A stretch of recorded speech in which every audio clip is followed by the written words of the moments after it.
जय हिंद विद्यार्थी मित्रांनो, स्वागत करतोय तुम्हा सगळ्यांचं माझ्या विदर्भ स्टडी अकॅडमी या यूट्यूब चॅनलवरती. आजच्या व्हिडिओमध्ये आपण संभाव्य प्रश्नपत्रिका बघत आहोत आणि मागील वर्षी आलेले प्रश्न मी या प्रश्नपत्रिकेमध्ये घेतलेले आहे. तर ही प्रश्नपत्रिका मुंबई उच्च न्यायालय भरतीच्या क्लर्क आणि शिपाई पदासाठी खूप महत्त्वाची ठरणार आहे. तर व्हिडिओ शेवटपर्यंत बघा आणि चॅनलवर कोणी नवीन असेल तर चॅनलला सबस्क्राईब करा, सोबतच बेल आयकनचं बटन प्रेस करा.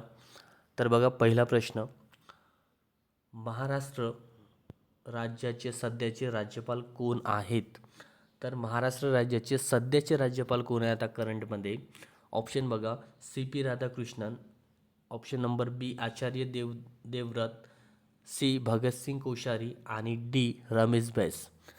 तर बघा, आत्ता सध्याचे महाराष्ट्र राज्याचे राज्यपाल आहे option number B Acharya Devvrat हे यांच्याकडे महाराष्ट्र राज्याचा अतिरिक्त कारभार आहे राज्यपाल म्हणून. ठीक आहे. सी पी राधाकृष्णन हे एक्स राज्यपाल होते. ठीक आहे. हे सगळे जे ऑप्शनमध्ये दिसत आहे हे सगळे एक्स राज्यपाल होते. आता करंटमध्ये कोण आहे? आचार्य देवव्रत. नंतरचा प्रश्न बघा,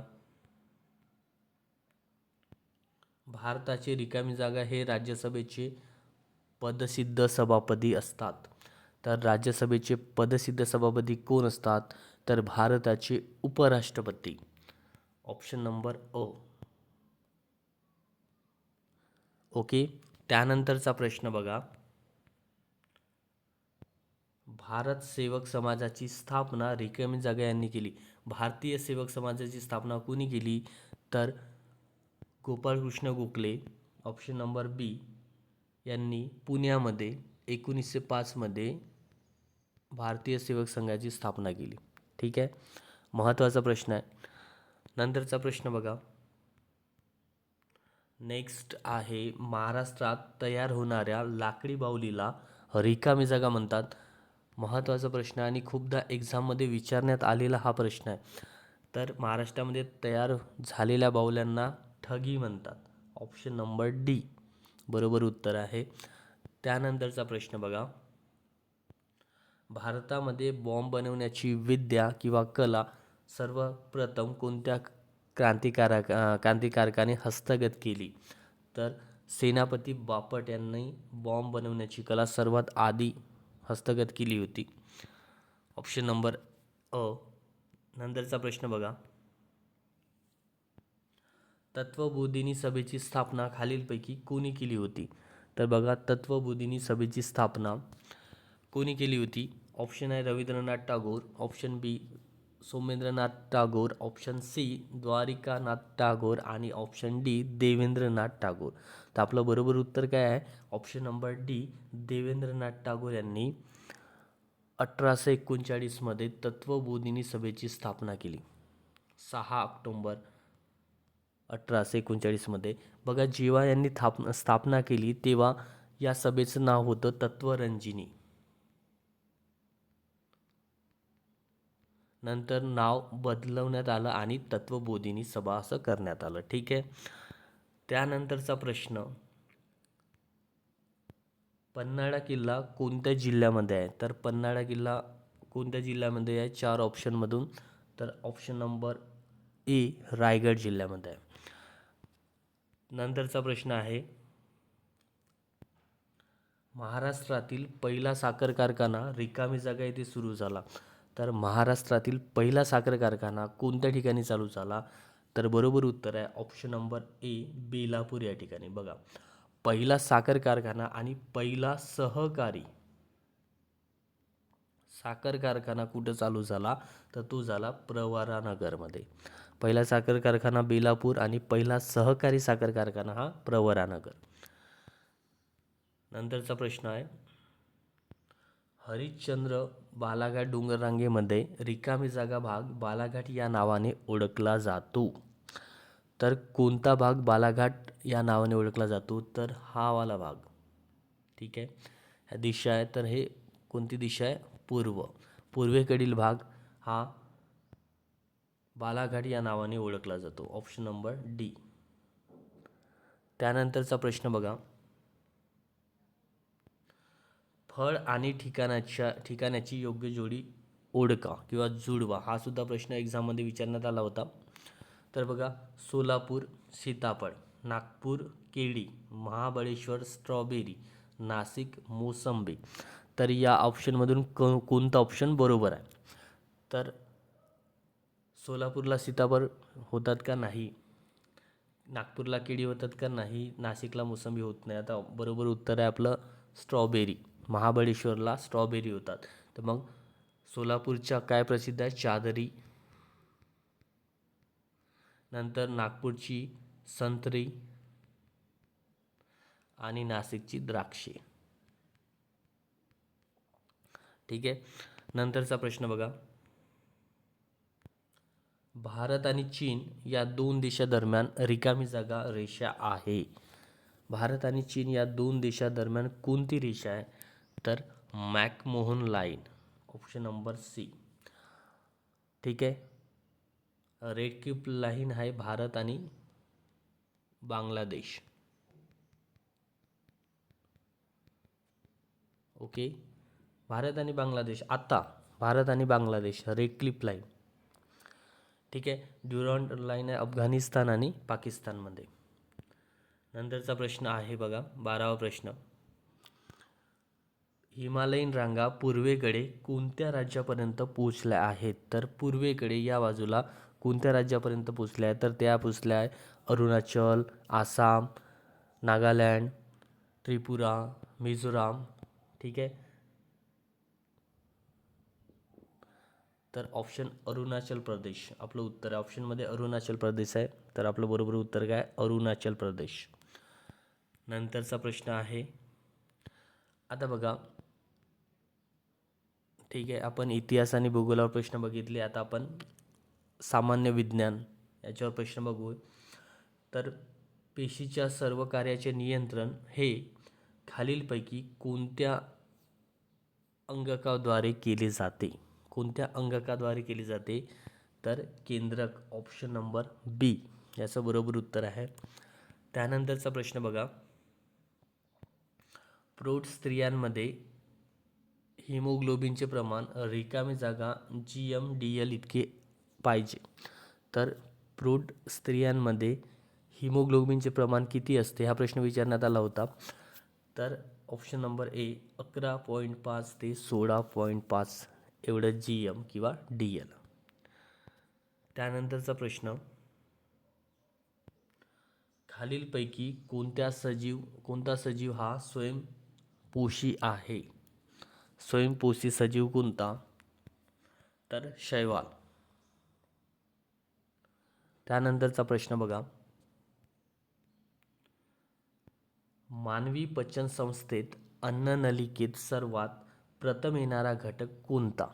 तर मानवी पचन संस्थेमध्ये सर्वात प्रथम येणारा घटक आहे मुखगुहा, ऑप्शन डी. त्यानंतरचा प्रश्न आहे, झाडाचे पान पिवळी पडल्यास त्यात खालीलपैकी कोणता पोषक द्रव्य कमी असेल? बघा, झाडाचे पानं जर पिवळे पडले तर त्यात काय कमी असेल? तर आर्यन, लोहाचे प्रमाण कमी असेल. ठीक आहे, आयरन. नंतरचा प्रश्न आहे, कठीण प्रतिज्ञा. आता बघा, मराठी ग्रामरवरचे प्रश्न. कठीण प्रतिज्ञा कोणत्या शब्दाने ओळखली जाते? हे सर्व प्रश्न पोलीस भरतीला विचारण्यात आले होते मराठी ग्रामरवरचे. तर कठीण प्रतिज्ञा कोणत्या शब्दाने ओळखली जाते? ऑप्शन आहे अग्निप्रतिज्ञा, दुर्मिळ प्रतिज्ञा, ऑप्शन सी भीम प्रतिज्ञा आणि ऑप्शन डी भीष्म प्रतिज्ञा. तर अग्निप्रतिज्ञा म्हणजे काय? सॉरी, कठीण प्रतिज्ञा म्हणजे काय? तर अग्निप्रतिज्ञा नाही, ऑप्शन नंबर डी भीष्म प्रतिज्ञा म्हणजेच कठीण प्रतिज्ञा. त्यानंतरचा प्रश्न आहे बघा, लहान दिसणाऱ्या कुस्तीपटूने मोठ्या कुस्तीपटूला सहज रिकामी जागा वाक्य पूर्ण होण्यासाठी बघा ऑप्शनमधून काय येणार? राख झाली, हात मारला, बोल लावले, धूळ चारली. तर लहान दिसणाऱ्या कुस्तीपटूने मोठ्या दिसणाऱ्या कुस्तीपटूला सहज काय चारली? धूळ चारली येणार. ऑप्शन नंबर डी आपलं योग्य उत्तर आहे. त्यानंतरचा प्रश्न बघा, पल्लवीकडून प्रेरणा घेऊन शीतलने अभ्यास सुरू केला. या वाक्यातील शब्दयोगी अवयव कोणते? आता बघा, आपल्याला शब्दयोगी अवयव ओळखायचे आहे. शब्दयोगी अवयव म्हणजे काय, तर शब्दाला जोडून येणारे शब्द, त्याला आपण शब्दयोगी अवयव असे म्हणतो. आता बघा, पल्लवीकडून या शब्दामध्ये पल्लवी आहे, त्याला कडून हा शब्द जोडला आहे, तर शब्दयोगी अवयव काय झालं, शब्दाला जोडून येणारे शब्द म्हणजेच शब्दयोगी अवयव. तर या वाक्यामध्ये कडून, ऑप्शन नंबर सी हे शब्दयोगी अवयव आहे. ठीक आहे. नंतरचा प्रश्न बघा, खेडे हा शब्द रिकामी जागा आहे. तर खेडे हा शब्द एकवचनी आहे, स्त्रीलिंगी आहे, अनेकवचनी आहे की पुल्लिंगी आहे? तर खेडे हा शब्द आहे एकवचनी, ऑप्शन ए. त्यानंतरचा प्रश्न बघा, रिकामटेकडा हा शब्द रिकामी जागा शब्द आहे.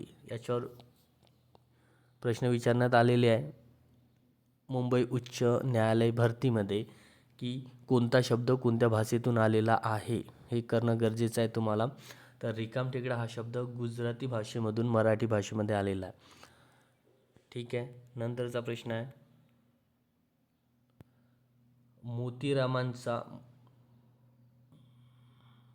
मोतीरामरावांचा बैलमेला या वाक्यातील कर्ता कोणता? आता बघा, कर्ता आपल्याला ओळखायचा आहे. मोतीरामरावांचा बैलमेला, तर बघा, मोतीराम, मेला, बैल यापैकी नाही, कर्ता आपल्याला ओळखायचा आहे. आता मोतीराम हे काय झालं, नाम. त्याच्यानंतर मेला हे क्रियापद आहे आणि बैल हे झालं कर्ता. ठीक आहे. तर ऑप्शन नंबर सी आपलं बरोबर उत्तर आहे. नंतरचा प्रश्न आहे, प्रश्नचिन्हांच्या जागी योग्य अलंकारिक शब्द निवडा. ठीक आहे. अलंकारिक शब्द निवडायचा आहे. धड इकडे ना तिकडे, धड इकडे ना तिकडे याच्यासाठी कोणता अलंकारिक शब्द येणार? जसं बघा, अत्यंत मूर्ख माणूस याच्यासाठी अक्कलेचा खंदक हा शब्द आलेला आहे. तर धड इकडे ना तिकडे याच्यासाठी कोणता शब्द येणार? तर ऑप्शनमध्ये बघा, त्रिशंकू, टोळभैरव, नंदीबैल, मायेचा पूत.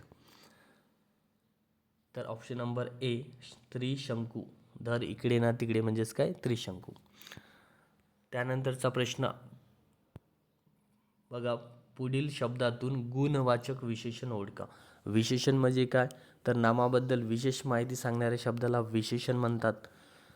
तर गुणविशेषण म्हणजे काय, तर एखाद्या व्यक्तीचे गुण दर्शवण्यासाठी माहिती दिली जाते, त्याला गुणविशेषण म्हणतात.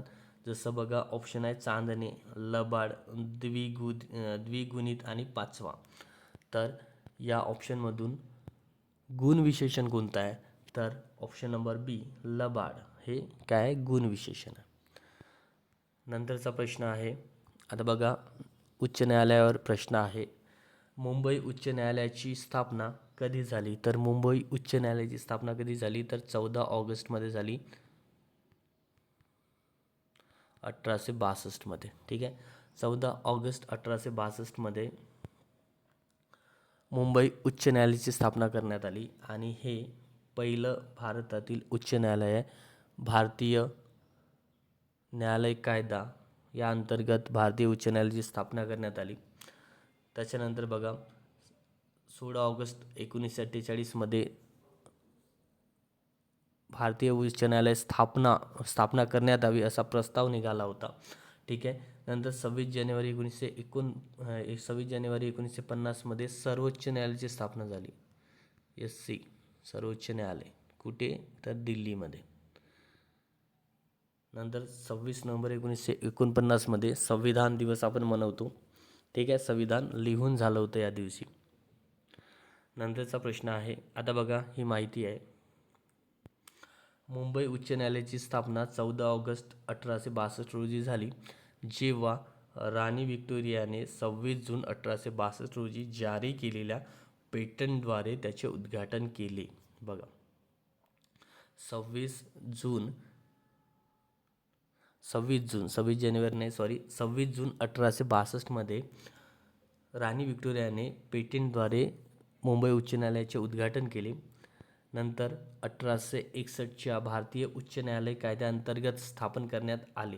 बघा, भारतीय उच्च न्यायालयाचा जो कायदा आहे 1861, या कायद्याअंतर्गत उच्च न्यायालयाची स्थापना झाली 1862मध्ये. ठीक आहे. आणि कलकत्ता व मद्रास उच्च न्यायालयासोबत भारतातील प्रेसिडेन्सी शहरामध्ये स्थापन झालेल्या पहिल्या उच्च न्यायालयापैकी एक आहे. बघा, कलकत्ता आणि मद्रास उच्च न्यायालयानंतर मुंबई उच्च न्यायालयाची स्थापना करण्यात आली. त्यानंतरचा प्रश्न आहे, मुंबई उच्च न्यायालयाचे पहिले भारतीय न्यायाधीश कोण होते? भारतीय न्यायाधीश विचारला आहे. पहिले भारतीय न्यायाधीश होते option number A M.C. Chagla. ठीक आहे, छागला. आणि आता करंटमध्ये मुंबई उच्च न्यायालयाचे मुख्य न्यायाधीश कोण आहेत? तर न्यायमूर्ती श्री चंद्रशेखर. ठीक आहे, हे आता करंटमध्ये मुंबई उच्च न्यायालयाचे काय मुख्य न्यायाधीश आहे. नंतर न्यायमूर्ती आलोक आराधे हे एक्स न्यायाधीश होते. ठीक आहे. नंतरचा प्रश्न आहे, उच्च न्यायालयाच्या मुख्य न्यायाधीशांना शपथ कोण देतो? तर उच्च न्यायालयाच्या मुख्य न्यायाधीशांना शपथ कोण देतो? तर त्या राज्यातील राज्यपाल. ऑप्शन सी, त्यांना शपथ देतो. सर्वोच्च न्यायालयाच्या मुख्य न्यायाधीशांना आणि इतर न्यायाधीशांना शपथ हे राष्ट्रपती देतात. ठीक आहे. नंतरचा प्रश्न आहे बघा, उच्च न्यायालय हे एक अभिलेख न्यायालय आहे असे भारतीय राज्यघटनेच्या कोणत्या कलमाअंतर्गत सांगितले आहे? तर सर्वोच्च न्यायालय हे एक अभिलेख न्यायालय आहे असे म्हटले आहे. तर भारतीय राज्यघटनेच्या कलम 215मध्ये सांगितले आहे. कलम 214मध्ये असं सांगितलं आहे की प्रत्येक राज्यामध्ये एक उच्च न्यायालय असावे. ठीक आहे, परंतु भारतामध्ये 25 उच्च न्यायालय आहेत टोटल. नंतर कलम 16 अंतर्गत उच्च न्यायालयाचे जे न्यायाधीश आहे, मुख्य न्यायाधीश हे किती असेल याचा आकडा राष्ट्रपतीद्वारे ठरवण्यात येतो. आणि कलम 217नुसार त्यांची निवड केली जाते. सेवानिवृत्तीचे वय ठरवले जाते. ठीक आहे. तर कलम 215 अंतर्गत उच्च न्यायालय हे एक अभिलेख न्यायालय आहे असे म्हणले जाते. ऑप्शन नंबर बी. नंतर आहे शेवटचा प्रश्न, भारतात एकूण किती उच्च न्यायालये आहेत? तर भारतामध्ये टोटल 25 उच्च न्यायालये आहेत. आणि टोटल राज्य किती आहे? तर 28 आणि 8 केंद्रशासित प्रदेश. ठीक आहे. तर भेटूया आपण नेक्स्ट व्हिडिओमध्ये विद्यार्थी मित्रांनो. तर चॅनलला सबस्क्राईब करा आणि व्हिडिओला लाईक आणि शेअर करा.